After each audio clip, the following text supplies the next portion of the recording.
जय हिंद दोस्तों, कैसे हैं आप सब लोग। आई होप आप शानदार होंगे। इस वीडियो में हम अगस्त 2024 के करंट अफेयर्स डिस्कस करेंगे इन्वायरमेंट से रिलेटेड। तो देखते हैं इंपॉर्टेंट करंट अफेयर्स। तो पहला है टर्मिनेलिया मैंटली। ठीक है, ये क्या है? ये एक ट्री स्पीसीज़ है। देखिए बहुत सारे जो करंट अफेयर्स होंगे, इंपॉर्टेंट पॉइंट्स उसको देखेंगे, बाकी ज़्यादातर इग्नोर करेंगे क्योंकि आपके CTS और NDA में इतना डेप्थ में नहीं आता करंट अफेयर, बहुत ही ऊपर क्वेश्चन पूछा जाता है। तो ये ट्री स्पीसीज़ है। जैसे इसमें आपको खाली मालूम होना चाहिए कि टर्मिनेलिया मैंटली ये किससे रिलेटेड है। ये ट्री स्पीसीज़ है इन द लाइक नेटिव है मेडागास्कर का। ये भी नहीं याद रखना है कि कौन सी फैमिली का है, ये सब जो है। ठीक है, मेडागास्कर रीजन का नेटिव है बस। अगला देखते हैं। अब इसमें है नील कुरिंजनी। ये काफ़ी इंपॉर्टेंट है। नील कुरिंजनी यहाँ पर ध्यान देंगे कि ये श्रब है। श्रब होते हैं prominently found in the Shola forest of the western Ghat. याद रखना, शोला फॉरेस्ट कहाँ है? साउथ में है, वेस्टर्न घाट में। ठीक है, तमिलनाडु और केरला के बॉर्डर में आएगा। And is also seen in the Shevaroys in the eastern Ghat. Shevaroys जो होते हैं माउंटेन हिल्स होते हैं ईस्टर्न घाट में, वहाँ भी आपको नील कुरिंजनी देखने को मिलेगा। Do not grow in any other part of the world. और किसी भी पार्ट, वर्ल्ड के पार्ट में ग्रो नहीं होते हैं। They are purple blue in colour and bloom once in 12 years. 12 साल में एक बार ब्लूम करते हैं। ठीक है, और एंड द पालियान जो एक ट्राइब होती है use it as a reference to calculate their age. ठीक, तो इस जो ये श्रब है, ठीक है, नील कुरिंजनी को यूज़ करती है पालियान ट्राइब एज कैलकुलेट करने के लिए, क्योंकि 12 साल में एक बार ब्लूम होता है। ठीक, नीलगिरी हिल जो है उसका मतलब होता है blue mountain. Got their name from Neel Kurinji only. तो नील कुरिंजनी क्योंकि ब्लू कलर का है ये, ठीक है, पर्पल ब्लू, तो नीलगिरी हिल्स का भी नाम वहाँ से पड़ा है। तो blooming of Neel Kurinji can be seen recently in यहाँ गिरना हिल्स है, Seethalayan Giri hills in Karnataka. Recently it has been classified and vulnerable. तो इसके सारे पॉइंट याद करने, कुछ बहुत सारे इंपॉर्टेंट हैं जहाँ पे आपको पूरा जो है उस वो टॉपिक पूरा याद करना पड़ेगा। ठीक, इसके बाद आता है मिथैनोट्रॉप्स। मिथेनो जैसे वर्ड आ रहा है, मिथैनो मतलब मीथेन। तो ये मीथेन यूटिलाइजिंग बैक्टीरिया है। ऐसे बैक्टीरिया जो मीथेन को यूटिलाइज करते हैं। ठीक, अगरकर रिसर्च इंस्टीट्यूट ने डिस्क्राइब किया कि इंडिया का first culture of indigenous methanotrophs named methylocucumis oryzae. ठीक, इंपॉर्टेंट उतना नहीं है। देखिए ये मीथेन जो बैक्टीरिया है ना, ये बैक्टीरिया क्या करता है? ऑक्सीडाइज करता है मीथेन को और बिल्ड अप देयर बायोमास। ठीक, हैबिटेट, वेटलैंड, राइस फील्ड यहाँ पे सब मिल जाएंगे तुमको। तो ये क्या, this bacteria can oxidise methane produce in anaerobic environment. ठीक है, आप देखते हैं सेरोपीजिया शिवा रायना। ठीक है, देखिए मैंने बताया कि इस तरीके के कोई भी कीवर्ड्स आते हैं अजीब से नाम, तो उसमें सिर्फ एक लाइन याद कर लो और कुछ ज़्यादा नहीं कि क्या है क्या ये फ्लावरिंग प्लांट है बस। ठीक है, और कुछ नहीं याद करना। शिवा से याद किया, शिवा से नाम रखा गया जैसे छत्रपति शिवाजी महाराज के नाम पर रखा गया बस। ठीक, ये एंडेमिक टू इंडिया ही है, मतलब कि रेयर है प्लांट है। एंडेमिक टू इंडिया मतलब इंडिया में ही मिलेगा। पिंक बुल वॉर्म, ये वॉर्म है that destroys parts of the developing cotton fruit. ठीक, कॉटन को डिस्ट्रॉय करता है बस, और कुछ नहीं याद करना है। चारू मुसल एंड मिटेला स्ट्रीगाटा, तो बस याद रखने का ये इन्वेजिव स्पीसीज़ है, और कुछ मत नहीं याद करना है। सिर्फ इन्वेजिव स्पीसीज़ वो स्पीसीज़ होते हैं जो बाहर से आते हैं, दूसरे एरिया से आते हैं। सपोज करिए ये एरिया है और ये बी एरिया है, तो बी एरिया से स्पीसीज़ आएंगे ए एरिया में, और यहाँ पे क्या करते हैं ये लोग? डिस्ट्रॉय कर देते हैं यहाँ की जो है इकोसिस्टम को। तो ये जो स्पीसीज़ होती है इसको बोलते हैं इन्वेजिव, मतलब इन्वेड किया है इस बाहर से आके इस एरिया में। लोनाक लेक, ये इंपॉर्टेंट है, सिक्किम में है। ग्लेशियल मोरेन डैम्ड लेक है। ठीक है, ग्लेशियल लेक है, ग्लेशियल जो पानी मेल्ट होकर आता है उसी से लेक बना है। और form due to the melting of Lhonak glacier, काफ़ी इंपॉर्टेंट है, याद रखना, सिक्किम में। और one of the fastest expanding lake है सिक्किम हिमालय में। ठीक, इसको आइडेंटिफाई किया गया है one of the 14 potentially dangerous lake. ठीक है, सस्टेनेबल टू, यहाँ पे याद रखना एक वर्ड यूज़ हुआ है, ग्लेशियल आउटबर्स्ट फ्लड। देखिए जो भी ग्लेशियर लेक होते हैं, जब भी उसमें फ्लड आता है ना, तो ये फेनोमेना होता है, इसको बोलते हैं ग्लेशियर लेक आउटबर्स्ट फ्लड्स। ठीक है, तो कैटास्ट्रॉफिक लो अभी आकर हो चुका है इन साउथ लोनाक लेक सिक्किम इन अक्टूबर 2023। साउथ लोनाक जो लेक ऑलरेडी बस्ट हो चुका है। इसके बाद ये साउथ लोनाक लेक है, ये भी सिक्किम फार नॉर्थ वेस्टर्न रीजन में ही है। यहाँ पर खास याद रखना है कि जो इसका पानी है वो सडनली ओवरफ्लो हो गया था तीस्ता रिवर में, और creating flash flood and destroyed Chungthang dam, एक चुंगथांग डैम है, काफ़ी इंपॉर्टेंट है, याद रखना है। चुंगथांग डैम अ की component of Sikkim's largest hydro electric project, जो कि चुंगथांग डैम में ही है। तो चुंगथांग डैम जो है is the largest hydro power project on in Sikkim. इसके अलावा और कुछ नहीं याद करना है। आगे देखते हैं अन्ना सागर जो लेक, तो आर्टिफिशियल लेक है, situated in the city of Ajmer in Rajasthan. ठीक है, नाम रखा गया है आनो राजा, जो कि ग्रैंड फादर थे पृथ्वीराज चौहान के, ठीक, उनके नाम पे। गुमती रिवर, खाली गुमती रिवर याद रखना है। तो गुमती रिवर गोमती रिवर नहीं है कि जो यूपी में बहती है लखनऊ के पास, उसकी बात नहीं हो रही, गुमती की बात है रही। तो ये गुमती रिवर जो है ना, ये रिवर है flowing through the north eastern state of Tripura. Tripura state से जो है फ्लो करती है, ठीक है, और बांग्लादेश होते हुए बे ऑफ बंगाल में ड्रेन हो जाती है, ठीक। अब याद रखना है कि यहाँ पे एक चलियार रिवर, चलिवार रिवर केरला में, कुछ याद ही नहीं रखना। चलियार, इसको चूलिका रिवर भी बोलते हैं, ठीक। इसके बाद यहाँ पे ब्रह्मणी रिवर, ये इंपॉर्टेंट है। ब्रह्मणी जो है इंटर स्टेट, ठीक है, 2-3 स्टेट के बीच में जो है फ्लो करती है एमंग्स द पेनिनसुलर रिवर, काफ़ी इंपॉर्टेंट रिवर है। मेजरली झारखंड, छत्तीसगढ़, उड़ीसा स्टेट में फ्लो करती है, ठीक। साउथ सांख रिवर और साउथ कोयल रिवर को मिला के ब्रह्मणी रिवर बोलती है, सांख और साउथ कोयल याद रखेंगे। और मेजर इंडस्ट्रियल टाउन रोडकेला है इस रिवर के किनारे। और both the sources of Brahmani river are on the Chota Nagpur प्लेटू में, ठीक। बाकी कुछ याद नहीं करना। नर्मदा रिवर पे इंपॉर्टेंट है, नर्मदा रिवर में सिर्फ रिविजन कर लेते हैं, ये सब सारे स्टैटिक का पार्ट है। नर्मदा जो है ये नर्मदा कुंड से निकलता है, अमरकंटक हिल, ठीक, और फ्लो करती है महाराष्ट्र गुजरात में, रिफ्ट वैली के थ्रू निकल जाती है। Act as a divider between north India and south India को डिवाइड कर दिया एक तरीके देखेंगे। अमरकंटक जो हिल है या प्लेटू है, ये सोर्स ऑफ नर्मदा रिवर भी है, महानदी भी है, सोन रिवर, 3 रिवर यहाँ से निकलती है अमरकंटक से। लार्जेस्ट वेस्ट फ्लोइंग रिवर है पेनिनसुलर इंडिया की नर्मदा, जो ड्रेन करती है गल्फ ऑफ कैम्बे में। 5th longest river in India है। नर्मदा जो बेसिन है ना, वो bounded by Vindhyas in the north. तो नर्मदा के नॉर्थ में जो है आपका विंध्यास मिलेगा, ईस्ट में आपको मैकाल रेंज मिलेगा, सतपुरा मिलेगा साउथ में, ठीक है। धुआंधार जो फॉल है जबलपुर में, ये नर्मदा रिवर पे ही है, याद रखना। इंपॉर्टेंट ट्रिब्यूटरीज में एक याद कर लो, तवा रिवर, ये एक लॉन्गेस्ट ट्रिब्यूटरी है नर्मदा रिवर की, ठीक। सरदार सरोवर डैम जो है is built on Narmada river only, largest dam है ऑफ गुजरात। अदर डैम जैसे इंदिरा सागर डैम है, ओमकारेश्वर डैम है, ठीक। ट्रॉपिक ऑफ जो कैंसर है क्रॉस करती है Narmada basin in the upper plain area, ठीक। ट्रॉपिक ऑफ कैंसर भी जो है क्रॉस करती है नर्मदा रिवर पे। ओमकारेश्वर जो 12 ज्योतिर्लिंग है, उसमें से जो ओमकारेश्वर एक ज्योतिर्लिंग है ना, वो मंधाता आइलैंड में, जो नर्मदा बैंक के किनारे है, ठीक, नर्मदा रिवर के किनारे, मंधाता आइलैंड, ठीक। मंधाता आइलैंड में ये ओमकारेश्वर मिलेगा, जो नर्मदा रिवर के किनारे है, खंडवा एमपी में। नर्मदा जो रिवर है flows here around the Mandhata hill in the form of Om के फॉर्म में फ्लो करता है, ठीक। अब तुंगाभद्रा रिवर देखते हैं। तुंगाभद्रा ये 2 रिवर से मिलकर बनता है, तुंगा एंड भद्रा रिवर, ठीक है। और वेस्टर्न घाट में लिखते originate on the eastern slope of western Ghat, ठीक। बोथ रिवर ईस्टर्न स्लोप, ठीक। बोथ रिवर जो है ये तुंगाभद्रा मर्ज एट कूदी कर्नाटका टू फॉर्म तुंगाभद्रा, ठीक। Major tributary of Krishna river है ये तुंगाभद्रा। बाकी इसमें सिटी याद रख लेना है, हम्पी सिटी जो है ना, कैपिटल ऑफ विजयनगर एम्पायर थी, ये located on the bank of Tungabhadra river ही है, काफ़ी इंपॉर्टेंट है, याद रखना। सिर्फ तुंगाभद्रा डैम भी याद रखना है कि इसको पंपा सागर भी बोलते हैं, वाटर रिजर्वायर है, तुंगाभद्रा रिवर पे है, बस और कुछ नहीं याद करना। मैथुन डैम झारखंड में है, बराका रिवर में, बस और कुछ नहीं याद करना। मैथुन जो है, अब याद कर लो ऐसे कि मैथ जो है बराबर पढ़ना चाहिए, ठीक है, झारखंड में है, याद रखेंगे। साइक्लोन आसना आया है, काफ़ी इंपॉर्टेंट। साइक्लोन आसना जो है कच्छ कोस्ट पे आया हुआ है in Gujarat and adjoining areas of Pakistan.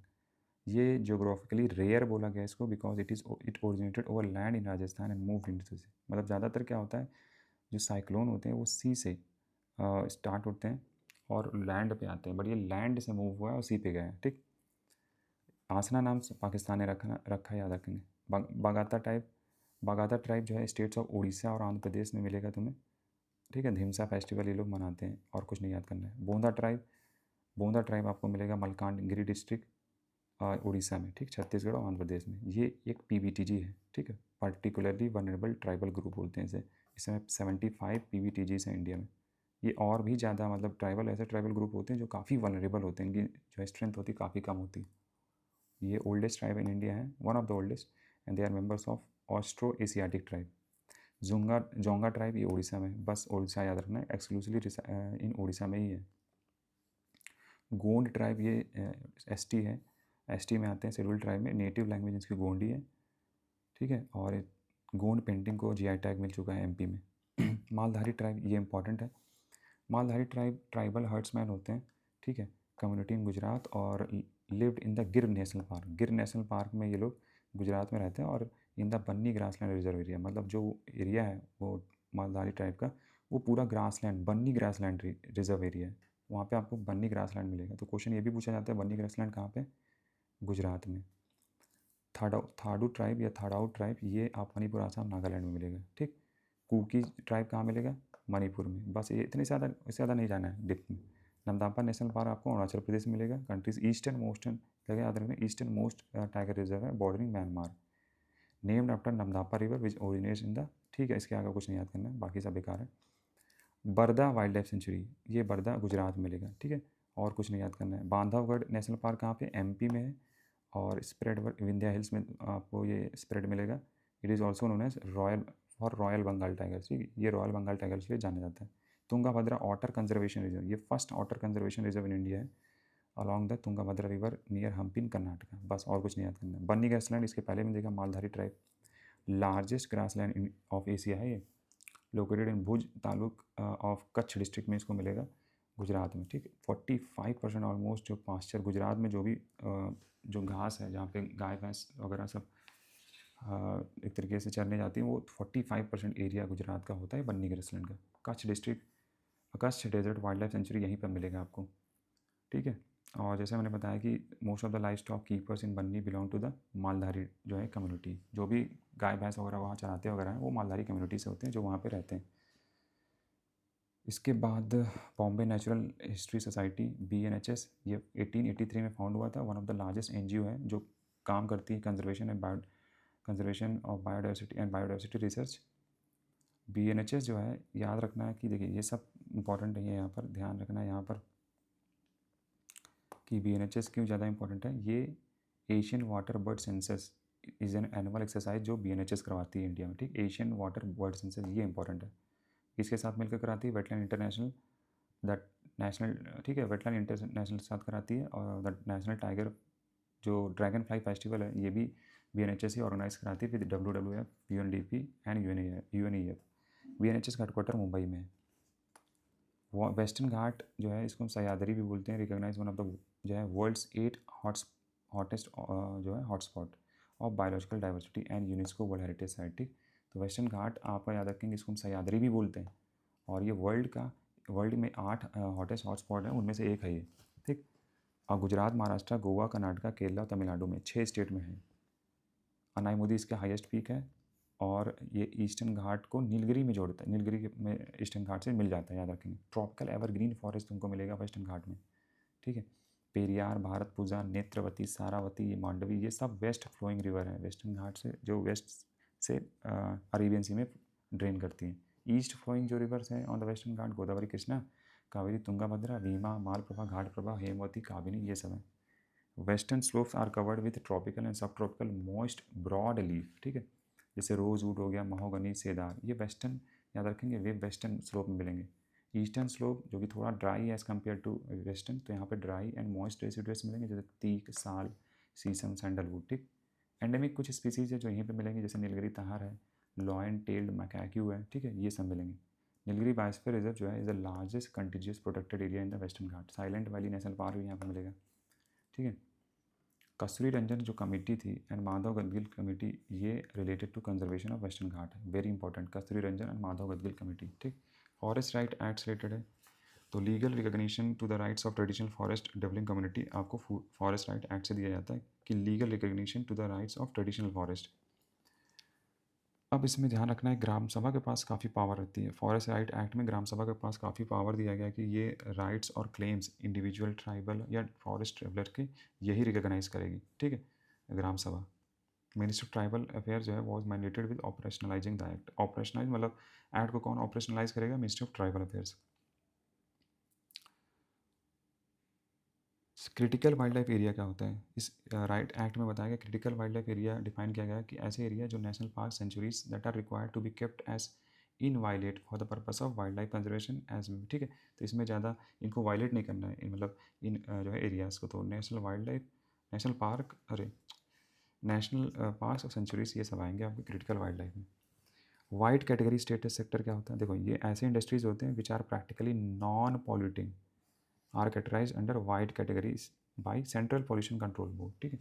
तो इसमें जैसे विंड हो गया, सोलर पावर प्रोजेक्ट्स हैं, ऐसे सेक्टर होते हैं जो पॉल्यूशन फ्री है, मतलब नॉन पॉल्यूटिंग है। इसके बाद आगे हम देखते हैं, तो ये है लैंड स्लाइड एटलस, इसको इसरो निकालती है, ठीक। लैंड स्लाइड एटलस मतलब सबसे ज़्यादा लैंड स्लाइड कहाँ पे आता है, ये इसरो निकालती है। और ध्यान में रखेंगे नॉर्थ वेस्ट हिमालय में सबसे ज़्यादा आता है, फिर उसके बाद नॉर्थ ईस्ट में आता है, और वेस्टर्न घाट में लास्ट में थर्ड में आता है। वो नॉर्थ वेस्ट में आपको सब ये हिमाचल प्रदेश उत्तराखंड वगैरह आएंगे। Land slide early warning system ये भी है, लैंड स्लिप प्रोजेक्ट बोलते हैं इसको, जियोलॉजिकल सर्वे ऑफ इंडिया निकालती है। और करेंटली जो land slide early warning system आपको मिलेगा कालिम्पोंग, दार्जिलिंग और नीलगिरी में। इको सेंसिटिव एरियाज क्या होते हैं? देखिए, इन्वायरमेंट प्रोटेक्शन एक्ट 1986 में सेंट्रल गवर्नमेंट जो है ना रेस्ट्रिक्ट कर सकती है industrial activity in the sensitive areas to safeguard their ecological integrity, ठीक। इन्वायरमेंट प्रोटेक्शन एक्ट 1986 अलाउ करता है सेंट्रल गवर्नमेंट की जो भी इंडस्ट्रियल एक्टिविटी है उनको रेस्ट्रिक्ट कर सकती है, रोक सकती है, ताकि इकोलॉजिकल जो इकोसिस्टम है वो डिस्ट्रॉय ना हो, ठीक। तो इसी के तहत मतलब EPA 1986 के accordingly national wild life action plan भी आया था, ठीक है। और जिसमें ये बोला गया था कि स्टेट गवर्नमेंट जो है वो डिक्लेयर कर सकती हैं areas with in 10 kilometre of national park and wild life century. 10 kilometre मतलब नेशनल पार्क और वाइल्ड लाइफ सेंचुरी के 10 किलोमीटर के अंदर अंदर उसको इको सेंसिटिव जोन डिक्लेयर कर सकती हैं। याद रखेंगे कि beyond 10 kilometre edge union government can also declare areas beyond, और इसके अलावा यूनियन गवर्नमेंट के पास पावर है कि 10 किलोमीटर के बियॉन्ड भी इको सेंसिटिव जोन डिक्लेयर कर सकती है, ठीक है, अगर वो काफ़ी ज़्यादा इकोलॉजिकली इंपॉर्टेंट है। टर्म इको सेंसिटिव जोन जो है वो नहीं यूज़ किया गया है, मतलब एक्सप्लिसिटली साफ साफ नहीं यूज़ किया गया, उसकी मीनिंग निकाली जा रही। इन्वायरमेंट प्रोटेक्शन एक्ट 1986 में ये टर्म नहीं यूज़ किया गया, यह ध्यान रखेंगे। कौन कौन सी चीज़ें परमिट की जाती हैं उस 10 किलोमीटर के रेंज में, जैसे सपोज करो ये है हमारा नेशनल पार्क, तो ये है 10 किलोमीटर तक का एरिया। नेशनल पार्क से 10 किलोमीटर तक के एरिया को, 10 किलोमीटर तक के एरिया को ना, इसको हम लोग क्या कर सकते हैं, इको सेंसिटिव जोन डिक्लेयर कर सकते हैं। और इस एरिया में क्या क्या परमिटेड है, तो ऑन गोइंग एग्रीकल्चरल और horticulture practices, rain water harvesting, organic farming, renewable energy sources, ये सब जो है ग्रीन टेक्नोलॉजी वगैरह, ये सब जो है ना पॉसिबल है। कौन सी चीज़ रेगुलेट की जाती है, मतलब नहीं करने दिया जाए, जैसे फेलिंग ऑफ ट्रीज़ वगैरह तो गिरा नहीं, मतलब काट नहीं सकते हो। होटल्स, रिजॉर्ट, कमर्शियल यूज़, ये सब चीज़ नहीं कर सकते हो, ठीक। अब आते हैं न्यू रामसर साइड। अभी हाल ही में 3 रामसर साइड और डिक्लेयर किए गए। एक है आपका नंजरायन बर्ड सेंचुरी तमिलनाडु में, काजूवली बर्ड सेंचुरी ये भी तमिलनाडु में, और तंबा रिजर्व है ये MP में, ठीक। तमिलनाडु अब बन चुका है हाईएस्ट नंबर ऑफ रामसर, 18 हो चुके हैं टोटल, हमारे यहाँ इंडिया में 85 हो चुके हैं। सबसे ज़्यादा तमिलनाडु में 18, फॉलोड बाय UP जो भी 10 है, और इंडियन रामसर वेटलैंड अभी 10% टोटल वर्ल्ड की जो वेटलैंड एरिया को 10% इंडिया ही कवर करता है। यूनाइटेड किंगडम सबसे ज़्यादा वेटलैंड्स हैं। इसके बाद आते हैं national board for wild life. देखिए ये स्टैट्यूटरी बॉडी एस्टेब्लिश किया गया था 2003 में, बाई एन अमेंडमेंट किया गया था इस वाले एक्ट में, wild life protection act 1972, very important act है, ठीक है। अब national board for wild life ने रिप्लेस किया है Indian board for wild life. एक चीज़ ध्यान रखना, नेशनल नोडल मिनिस्ट्री जो किसके अंदर काम करती है, मिनिस्ट्री ऑफ इन्वायरमेंट के अंदर काम करती है। National board for wild life के चेयरमैन कौन होते हैं, PM होते हैं, वेरी इंपॉर्टेंट, नोट कर लो, लिख लो, और मतलब एक तरीके से दिमाग में भर लो। ये एक बार once like at least once year meeting वगैरह इसका होता है, जहाँ पे progress of wild life conservation देखते हैं, ठीक। अब आते हैं Wainganga Nalganga river linking project. ये इंपॉर्टेंट है, याद रखना कि महाराष्ट्र गवर्नमेंट ने अप्रूव कर दिया है इसको, और इस प्रोजेक्ट में water from Wainganga river जो है in Godavari basin will be redirected, मतलब इसको भेजा जाएगा नाल गंगा प्रोजेक्ट में, बस और कुछ नहीं याद करना। वेन गंगा रिवर ये महादेव हिल से निकलती है, और ठीक है, और वर्धा के साथ मिलकर ये प्राणहिता बन जाती है। प्राणहिता किसकी ट्रिब्यूटरी, रिवर गोदावरी की, बस और कुछ नहीं याद करना। नाल गंगा रिवर ये left bank tributary of river Purna की है। Nar Par Girna valley intra state link project ये भी महाराष्ट्र का है, और कुछ नहीं याद करना है, बस खाली याद कर लो कि महाराष्ट्र का है, क्योंकि ठीक है ऐसे ऐसे बहुत सारे लिंक प्रोजेक्ट चलेंगे। नार पार गिरना बस याद करना महाराष्ट्र का ही है। क्लीन प्लांट प्रोग्राम क्या है भाई, ये जो क्लीन प्लांट प्रोग्राम किससे रिलेटेड है, याद रखना कि increasing the yield and productivity of horticulture crops in India, और कुछ नहीं याद करना, बस यही। आगे बढ़ो, corporate average fuel economy cafe, तो कैफ़े रेगुलेशंस किससे रिलेटेड है, fuel efficiency standard for vehicle came into force in India on April 1, 2017 से, ठीक है। बस याद रखना कि ये क्या करता है, ये एस्टिमेट करता है कितना फ्यूल कंज्यूम किया जा रहा है by averaging the standard fuel consumption of all vehicle sold in a year, बस। तो इसका एम यही है, reduce the fuel consumption and lower greenhouse gas emission like CO2। और आगे बढ़ते हैं, ग्रॉस इन्वायरमेंट प्रोडक्ट इंडेक्स। देखिए हमने पढ़ा था ग्रॉस डेवलपमेंट इंडेक्स, ठीक है, पर यहाँ पर GDP पढ़ते हैं, पर ये GEP, ठीक है, GEP है। अब GEP क्या होता है, ग्रॉस इन्वायरमेंट प्रोडक्ट। अब ये होता है कि इन्वायरमेंट अगर हार्म हो रहा है तो उसको भी मतलब एक GDP में काउंट किया जाएगा, उसका कि कितना % वो हार्म हो रहा है, GDP को नुकसान कर रहा है। तो उत्तराखंड पहला स्टेट बन चुका है जिसने लॉन्च किया है ग्रॉस इन्वायरमेंट प्रोडक्ट, ठीक है, ग्रॉस इन्वायरमेंट प्रोडक्ट। तो इवेल्युएट करेगा ecological development caused by human intervention, ठीक। 4 पिलर्स होंगे, air, soil, tree and water. अगर इनमें जो है कोई भी इंटरवेंशन होगा, मतलब इसमें अगर एक तरीके से पॉल्यूट किया जाएगा या ये डिस्ट्रॉय किया जाएगा इन सब चीज़ों को, तो उसमें GDP में इसको डिडक्ट करेंगे। स्टैंडर्डाइज्ड प्रेसिपिटेशन इंडेक्स, अब ये कुछ नहीं है, ये एस्टिमेट करती है wet and dry condition based on precipitation variable.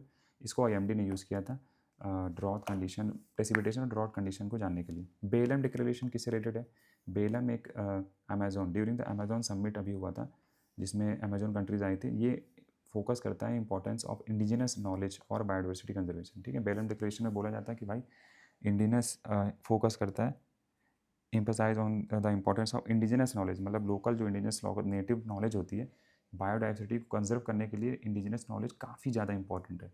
तो इसके लिए यहाँ बेलम डिक्लेरेशन में क्या हुआ था ना कि इंडिजिनस लोगों को बुलाया गया था इस मीटिंग में, इस डिक्लेरेशन में, ठीक। बैलास्ट वाटर मैनेजमेंट क्या होता है, बैलास्ट वाटर मैनेजमेंट कन्वेंशन जो है वो IMO ने करवाया है 2017 में, to help prevent the spread of potentially harmful aquatic organism and pathogen in ships ballast water. बस और कुछ नहीं याद करना है। और बैलास्ट वाटर क्या होता है, बैलास्ट वाटर एक फ्रेश और सॉल्ट वाटर होता है held in the ballast tank. देखिए बैलास्ट वाटर जो है ना, ये फ्रेश और सॉल्ट वाटर होता है जो बैलास्ट टैंक में होता है शिप्स में, ठीक है। बैलास्ट होता है एक रीजन होता है शिप में जहाँ पर ये बैलास्ट वाटर वगैरह रखा जाता है। And cargo holds of the ship, it provide stability and manoeuvrability during the voyages. ये स्टेबिलिटी प्रोवाइड कराता है जब शिप को जब जर्नी में होता है, बस और कुछ नहीं याद करना। Climate finance action fund, Azerbaijan ने लॉन्च किया है climate finance action fund in package of initiative. अभी देखो COP29 हुआ है अज़रबैजान में, वहाँ पर बस याद रखना है क्लाइमेट फाइनेंस एक्शन फंड किसने लॉन्च किया, अज़रबैजान ने, और कुछ नहीं। अब अज़रबैजान की कैपिटल क्या है, बाकू है, और कुछ नहीं याद करना। बस एशियन डिजास्टर प्रिपेयर्डनेस सेंटर, इसमें याद करना है बस इंडिया अभी इसका चेयरमैनशिप रखा है, मतलब इसका जो है सबमिट कराएगा, ठीक है। पीपल ऑफ रिपब्लिक चाइना से लिया गया, अब सबमिट कौन करवाएगा, इंडिया कराएगी। Integrated fire management voluntary guidelines, तो ये गाइडलाइंस FAO ने निकाली और UNEP ने मिलकर, ठीक है। बस और कुछ नहीं याद करना। Polar coupled analysis and production of services project, इसको वर्ल्ड मेट्रोलॉजिकल ऑर्गेनाइजेशन ने लॉन्च किया, पोलर कपल्ड एनालिसिस, ठीक है, पोलर रीजन को एनालाइज करेगा। एटमॉस्फेरिक रिवर क्या होता है, ये काफ़ी इंपॉर्टेंट टॉपिक है, एटमॉस्फेरिक रिवर, ठीक है। मतलब ऐसा लग रहा है ना कि एटमॉस्फेयर हवा में जो है कोई नदी, देखिए ये फ्लाइंग रिवर्स इनको बोलते हैं। ये लॉन्ग नैरो रीजन्स होते हैं in atmosphere that transport most of the water vapour outside the tropic, ठीक है। मतलब देखो जैसे सपोज करो कि ये है तुम्हारा ट्रॉपिक एरिया। अब ट्रॉपिक एरिया में क्या होता है ना कि ट्रॉपिक एरिया से वाटर वेपर, ट्रॉपिक क्योंकि गर्म रीजन होता है, अब ये ट्रॉपिक्स है, यहाँ से वाटर वेपर जो है लाइक वाटर जो है यहाँ पे जो भी पानी है जो भी सी है ना वेपराइज होगा, वाटर वेपर के फॉर्म में ऊपर जाएगा, ऊपर जाने के बाद वो जाएगा ट्रॉपिक से पोलर रीजन की तरफ, ठीक है। तो इसे हम बोलते हैं जो है वाटर वेपर के फॉर्म में जाएगा यहाँ से ट्रॉपिक रीजन से पोलर रीजन की तरफ, इसको हम बोलते हैं एटमॉस्फेरिक रिवर, ठीक है। क्योंकि वेपर के फॉर्म में है तो वेपर क्या होता है, एटमॉस्फेयर में ही होता है, इसीलिए तो यही लिखा हुआ है कि relatively long narrow regions of in the atmosphere that transport most of the water vapour outside the tropic, ठीक है। 2000 किलोमीटर की इसके करीब रेंज होती है सिस्टम। अब यही है लिखा हुआ AR जो है is a part of larger extra tropical cyclone है, ट्रॉपिकल साइक्लोन का ही पार्ट होते हैं, ठीक है। That transport heat and moisture from tropics, तो याद रखेंगे ये ट्रांसपोर्ट करता है heat and moisture from tropics towards the poles, ठीक। इसके बाद आते हैं AR जो है बारिश वारिश भी कराती है, ठीक है, क्योंकि मॉइस्चर तो होता ही होता है, जहाँ कंडेंस हो के बारिश करा सकती है। वैगल डांस क्या होता है, ये हनी बी याद रखेंगे फैसिनेटिंग बिहेवियर होता है जो हनी बीज करती हैं, वैगल डांस। देखिए हनी बी 2 तरह के मूवमेंट करती हैं, 2 तरह के डांस करती हैं अपने आप कम्युनिकेट कर इंफॉर्मेशन को कम्युनिकेट करने के लिए, एक होता है वैगल डांस, एक होता है सर्कल डांस, ठीक। एक चीज़ और नोट करना कि हनी बी जो है are only insect that produces food for women. तो इस जो है वीडियो में इतना ही, अगले वीडियो में हम स्कीम देखेंगे, ठीक है। जय हिंद।